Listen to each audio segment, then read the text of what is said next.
Programa mais zoeiro da Unicruz Play.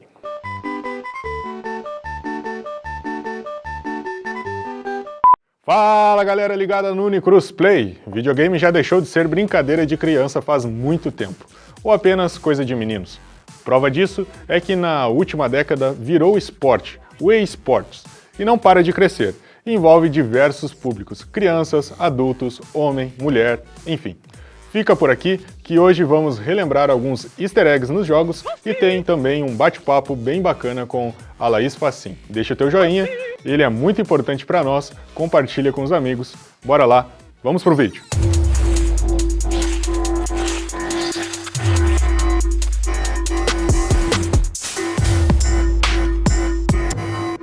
Desde a quinta série eu gaseava a aula para jogar Nintendo 64, né? Se minha mãe olhar esse vídeo, ela me arranca minhas orelhas.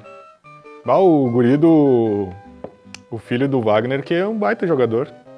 Se eu jogar qualquer jogo contra ele, eu levo um pau dele.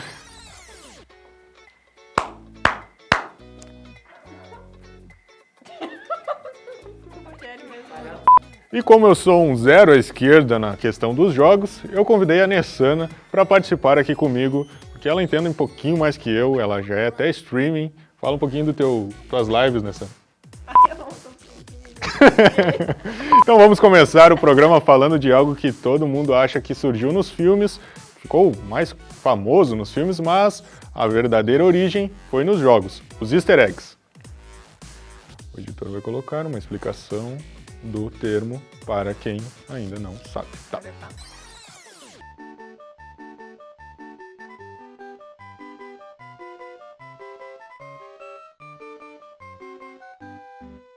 Um jogo... Não vou conseguir, gente. Eu não vou conseguir, Oscar. No jogo Halo 3 de 2007 tem um easter egg muito bonito que levou cerca de 7 anos para ser descoberto. Depois desse tempo todo, encontraram um anel escondido na tela de carregamento do jogo, onde era preciso fazer alguns comandos específicos para liberar. Você tinha que pressionar os dois analógicos, sim, do controle e mudar a data do console para 25 de dezembro. E lá estava a mensagem de homenagem a Lauren. Quem era Lauren? A esposa do programador. As definições de romantismo foram atualizadas nesse jogo aí. Outro jogo que teve seu easter egg escondido por 7 anos foi o clássico Super Smash Bros. Melee, de 2001. No ano de 2008 foi encontrado uma forma de jogar com um dos chefes do game. E essa mãozona aí, o pessoal enlouqueceu quando descobriu. Para ter o Master Runt, acho que é o nome dele, não dava para errar os comandos, porque corria o risco de congelar a tela na hora da tentativa. Resident Evil 4 de 2005 é um dos títulos mais queridos da franquia. Não surpreende ter muita gente jogando e descobrindo coisas até hoje no game. E depois de longos 12 anos, o famoso Homem de Jaqueta Verde foi encontrado numa área do jogo. Após a cena do helicóptero explodido, é possível ver na mira uma figura inusitada. É bem difícil de observar a silhueta de um ser, até por causa do tom sombrio na iluminação do jogo, e ainda é necessário dar um zoom quilométrico para reparar. O easter egg de agora ficou guardado por 24 anos. Quase a tua idade, né, Nessana? Foi o caso do nosso jogo de Doom 2, de 1994. O jogador conhecido como Zero Master encontrou uma área secreta no mapa Industrial Zone que até então só podia ser acessada com trapaça. Isso fez ele até ganhar os parabéns do criador do jogo, John Romero. E seguindo o criador, o único jeito de acessar essa área é ser empurrado pelo monstrão pra lá. O monstrão te empurra pra lá. E esse aqui levou 26 anos para ser encontrado, ou pelo menos ser registrado. Lá no primeiro Donkey Kong, em 1981, depois de realizar alguns procedimentos, como morrer numa fase com score muito específico, as letras L e MD, elas são as iniciais do Landon M. Deer, desenvolvedor do clássico do Atari. Uma curiosidade foi que o próprio esqueceu o caminho para liberar o easter egg.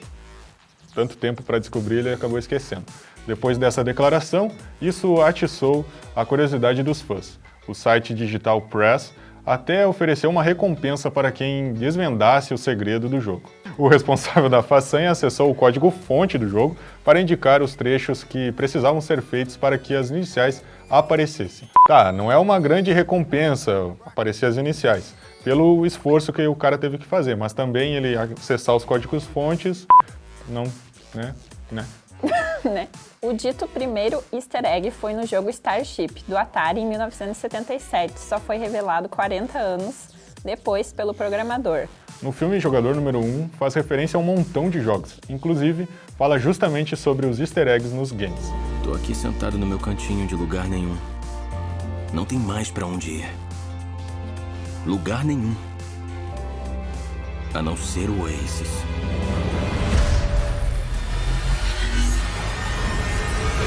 Eu criei um objeto oculto, um easter egg. A primeira pessoa que encontrar vai herdar $500 bilhão e o controle total do próprio Oasis. Sana, tu comentou em off aqui que GTA e Valorant tem um montão também de easter eggs, né? Sim, o GTA, o 5 principalmente, tem várias referências aos jogos anteriores e muitos easter eggs que vocês conseguem encontrar dando uma pesquisada no Google. Tem os chamados side quests, né? Que... Vocês querem saber? Procurem no Google. Procurem no Google, claro. Nos mapas do FPS do Valorant são encontradas várias dicas dos personagens, inclusive da história do jogo, que está sendo lançada pouco a pouco. Em cada vídeo que a Riot, que é a que desenvolve o jogo, lança, sempre tem alguns easter eggs para o próximo personagem, ou o próximo mapa, ou a próxima temporada, digamos assim. Tá, agora então vocês conferem uma entrevista com a Laís Facin, streamer e youtuber aqui de Cruz Alta. Vou lá então. Falou. Cri, cri, cri. Eu estou aqui com Laís Facin para a gente bater um papo aqui sobre o trabalho dela, que é muito bacana, muito interessante. Seja bem-vinda, Laís. Obrigado pelo convite. É isso aí. Então, eu gostaria que tu começasse falando um pouco da tua jornada com os games, com a literatura e com a produção de conteúdo. Eu já jogo videogame, jogos eletrônicos e também de tabuleiro há muito tempo, desde que eu era bem pequenininha. E eu também sempre fui uma ávida leitora, né? Então, eu meio que comecei a casar as duas coisas e comecei a ver algumas semelhanças de um mundo para outro. Eu falei, opa, peraí, dentro dos jogos dá para contar história, tem uma trama, né? Tem uma narrativa. Então, conforme eu fui crescendo, eu fui tentando me especializar mais em narrativa de jogo também, né? Fiz a faculdade de letras com ênfase em literatura e também nunca deixei de jogar videogame. Então, conforme o tempo foi passando, eu fui me focando mais nessa área e envolvendo esses dois mundos, né? E como que foi a origem disso tudo? Como começou tudo isso, né? Do teu trabalho na Twitch, no YouTube, eles são fantásticos, são muito bons os teus vídeos, né? As tuas lives lá na Twitch, mas como começou? Qual que foi o pontapé inicial para tudo isso? Como eu te disse, eu nunca deixei de jogar e de ler. Daí eu pensei, como é que eu posso desenvolver um trabalho em cima disso? E também devido à minha atual situação de saúde, eu tenho que evitar sair de casa. Então eu pensei, como é que eu posso unir tudo isso e trabalhar ainda de casa, né? Aí eu fui conhecer alguns conhecidos, assim, da Twitch, né? Que eles faziam lives. Eu conhecia lives pelo YouTube já, mas pela plataforma da Twitch, ele é mais focado para games, que é o que eu tava pensando. Então eu pensei, vou tentar, né? Vou tentar. E vou dar esse tiro no escuro. Aí eu foquei meu canal no início mais em jogos de terror e suspense. Ainda tô focada mais nesses gêneros, mas de vez em quando eu abro um pouquinho o leque, vou para um survivor, né? Para um storytelling. Mas o meu foco sempre foi terror e suspense e aventura. Então, e conforme eu fui conversando com os espectadores mesmo, eu fui introduzindo um pouco sobre literatura, conversando sobre alguns livros, né? Introduzindo também história do cinema, também as adaptações. E eu fui vendo que a galera tava envolvida, tava começando a gostar, tava curtindo. Aí eu sugeri, gente, e se eu fizesse um quadro aqui pra gente discutir só um livro? Um livro específico. Aí o pessoal, bora tentar, né? Vamos tentar. Aí Bacana. surgiu o Clube do Livro, e daí dentro do Clube do Livro eu já trouxe também livros que nasceram de jogos ou livros que deram origem a jogos. Então a gente vai intercalando essa conversação, né? Sim. E um aspecto bem legal, assim, que eu vi no teu trabalho no YouTube, agora especificamente, recentemente tu fez um vídeo falando sobre a acessibilidade dos jogos, né? E você se insere nesse meio como uma youtuber de representação, para um público que precisa dessa representação de voz e que as pessoas, né, ouçam. E quais que são as principais dificuldades nesse teu caminho? Qual que é o teu objetivo com tudo isso? Eu acredito que atualmente a visibilidade e o início da conversação é o mais difícil no momento. Porque existe esse tópico aqui e ali sendo tratado de vez em quando, às vezes em alguma data específica, né, o dia da visibilidade. Então, mas conforme o tempo vai passando, o resto do ano ninguém fala sobre isso, né? Então, aí eu pensei assim, não, mas isso é um tema muito importante e isso é algo que está inserido diretamente na minha vida e de vários dos meus amigos, várias das pessoas que eu fui conhecendo na internet. E conforme até a minha navegação, assim, a minha aventura na internet através dos jogos e da comunidade PCD, eu vi quanta gente da comunidade PCD que joga, sabe? É muita gente. Nossa, que legal. Só que, mesmo sendo um mercado muito amplo, ele ainda não é bem visto. Ele não tem muito incentivo, muito investimento, né? E a maioria das marcas, elas não veem uma preocupação real de investimento nisso, porque sempre querem, tudo bem, tem que visar também o lucro para não dar o prejuízo, mas esse não é o ponto principal, né? A gente tem que dar acesso às pessoas pelo direito de ir e vir, porque elas são pessoas, porque elas são cidadãos. A gente tem os mesmos direitos que qualquer pessoa, entre aspas, normal. Então, eu acho que a gente tem que puxar sempre a conversa nós não estamos falando sobre se alguém tem o capital ou não para investir nisso. Nós estamos falando que nós precisamos desse investimento. Não é por hobby, não é por... se sobrar dinheiro a gente faz. Não, é necessidade, sabe? Então eu sempre tento focar a conversação nisso e o quanto nisso é importante, né?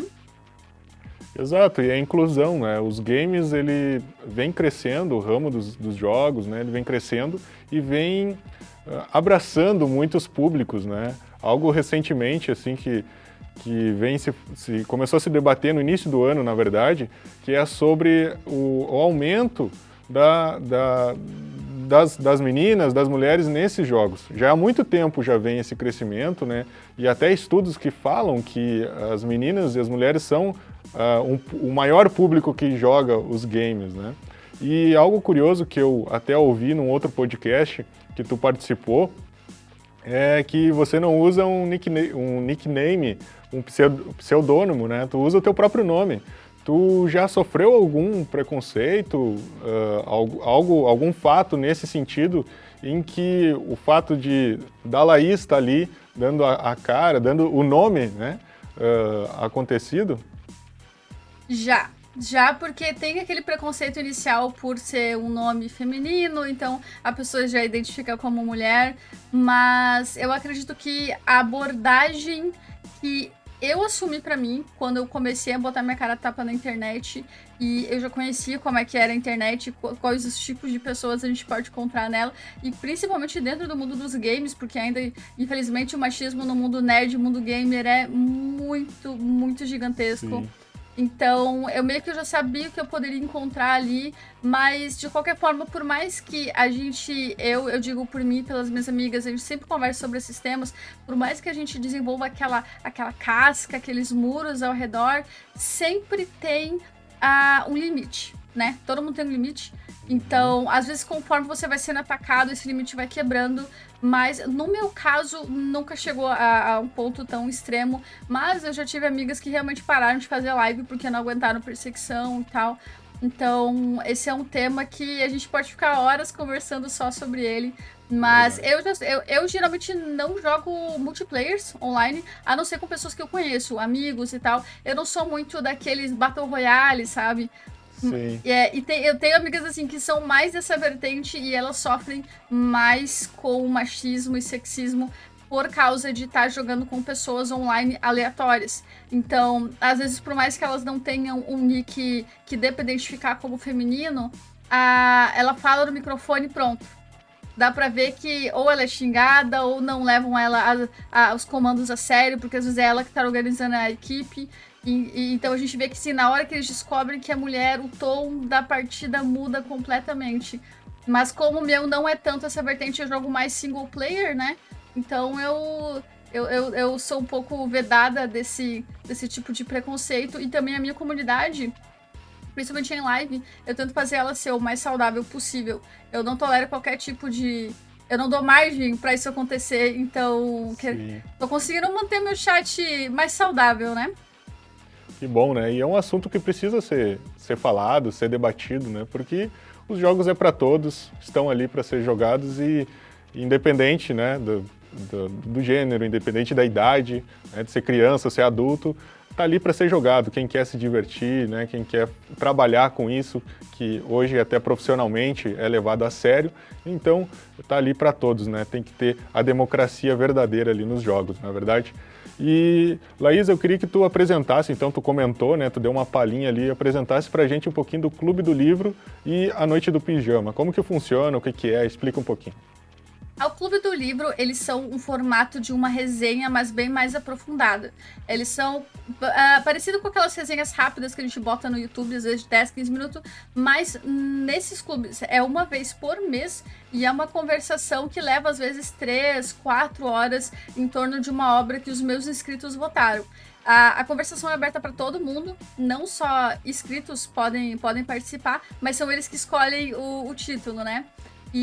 Então, assim, geralmente por meu público ser mais terror, suspense, meio que eles pendem pra esse lado, mas também já rolou sobre aventura, romance, infanto-juvenil, às vezes dá essa variada, né? Mas, então é uma vez por mês, depois que eles escolhem esse título, e eu dou esses 30 dias para as pessoas que querem conseguir o livro, ler e participar da conversação, mas também tem gente que participa porque quer...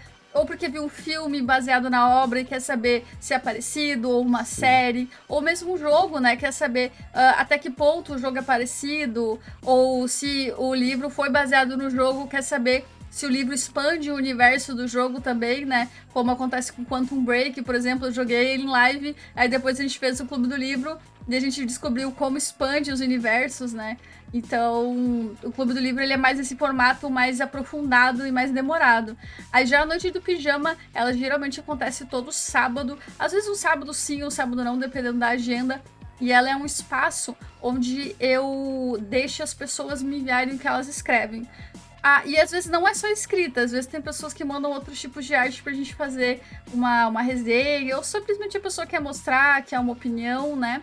E aí as pessoas mandam crônicas, contos, poesias. Teve gente que mandou história em quadrinho, música.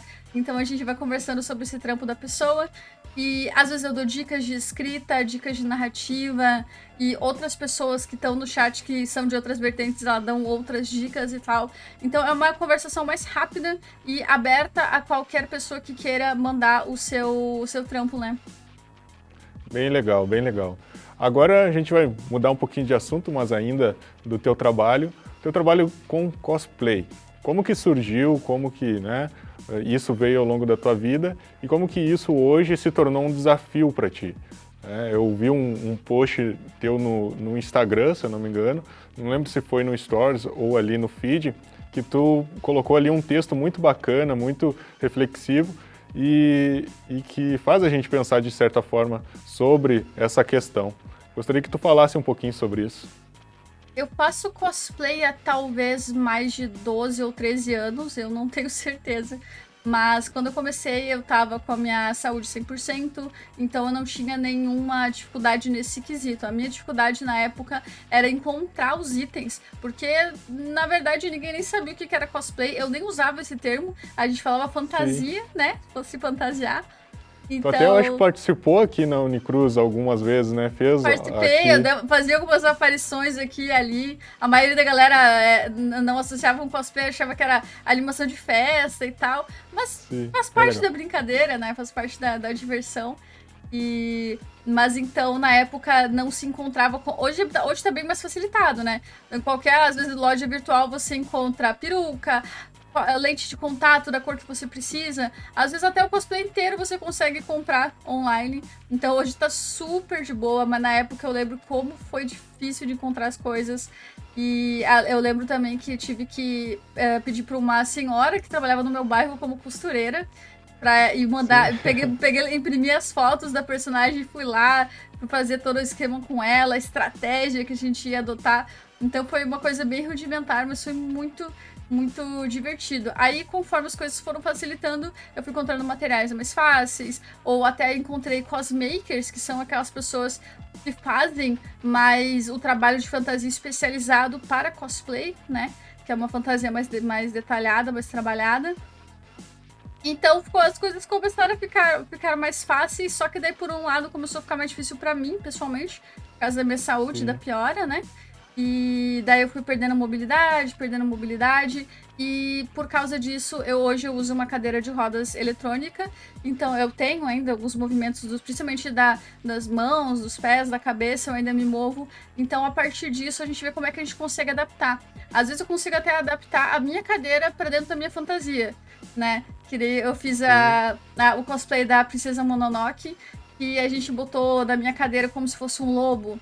A gente forrou ela com a mesma pele do casaco para parecer um lobo e botou a cabeça de um lobo do lado. Então, a gente meio que vai tentando adaptar a cadeira para dentro do cosplay, né? O que faz ficar mais caro, ficar mais difícil. Mas hoje em dia tá bem mais difícil a minha frequência de cosplay. Antigamente, às vezes, era um por mês, um a cada 2 meses, completinho. Hoje em dia, talvez em 4 meses eu consiga fazer um pela metade, ainda assim, né? Mas é isso, é questão de adaptação, né?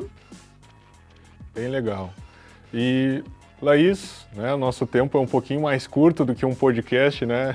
Grande, que um programa geralmente tem entre 15 e 20 minutos. Mas aqui eu quero te agradecer, te parabenizar, quero dizer que sou um grande fã do teu trabalho, te acompanho, né, no YouTube mais e no Instagram. E o canal do YouTube e da Twitch da Laís está aparecendo aqui para você. Vai lá, acompanha o trabalho dela, que é bem legal, é sensacional. Laís, muito obrigado pela tua disponibilidade, viu? Muito obrigada, gostei bastante da conversa. Qualquer hora, só chamar, viu? Beleza, vamos voltar a conversar em uma outra oportunidade sobre qualquer outro assunto aí. Pessoal, quero agradecer o apoio de sempre. O nosso trabalho só tem valor aqui se vocês que assistem gostam do conteúdo. Do conteúdo tá difícil. Pessoal, quero agradecer aqui o apoio de sempre. O nosso trabalho aqui só tem valor se vocês que assistem gostarem do nosso conteúdo. E não esqueça, acompanha o trabalho e as transmissões da Nessana e da Laís lá na Twitch. As meninas mandam muito bem nos games. E os nossos apoiadores culturais, então, as 2 lojas são fantásticas. Você de Juí ou de Cruz Alta, deem um chego lá na Piticas Stores e na loja Fox aqui de Cruz Alta. Tá aparecendo os endereços aqui. Então, por hoje é isso e até a próxima. Valeu! Feito, gravado tudo.